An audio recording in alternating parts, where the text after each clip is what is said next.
అదొక కారణం చేస్తున్నాడు సార్. వాళ్ళ తమ్ముడు కొడుకు పుట్టిన తారీఖు కానీ వాళ్ళ తల్లిదండ్రుల వివరాలు కానీ ఏమి ఇవ్వకుండా అంగన్వాడీ నుంచి వచ్చి పోస్ట్ ఇవ్వాల్సిందిగా నన్ను హెరాస్మెంట్ చేస్తున్నాడు సార్. కనీసం బిడ్డకి ఎటువంటి ఆధార్ కానీ తల్లికి కూడా ఆధార్ కానీ తల్లికి బిడ్డకి సంబంధించి ఏమీ ఇవ్వట్లేదు సార్. ఆధార్ తెచ్చుకో అన్ని ఇస్తున్నారని వస్తానని చెప్పినా వినట్లేదు సార్.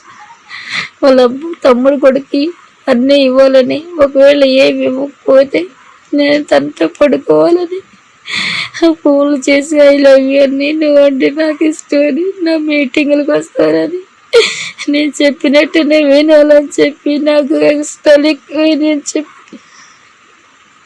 నేను సత్తెనపల్లి ఉంటే నువ్వు సత్తెనపల్లి వచ్చి నాకు ఫోన్ చేయని నిన్ను తరచు ఫోన్ చేసి బెదిరిస్తున్నాడు సార్.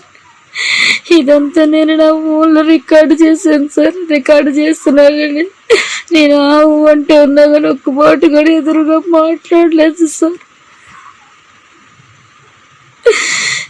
గ్రామ పెద్దలు కూడా సంప్రదించారు సార్. నేను ఎమ్మెల్యే గారి దృష్టికి కానీ విషయం తీసుకెళ్తే ఎమ్మెల్యే కన్నా గారు నా పట్ల సారి దయతో వెంటనే సీఏ గారికి ఫోన్ చేసి పోలీస్ స్టేషన్లో కేసు పెట్టమని చెప్పారు సార్. సార్ వెంటనే స్పందించారు సార్ నా మాటకి.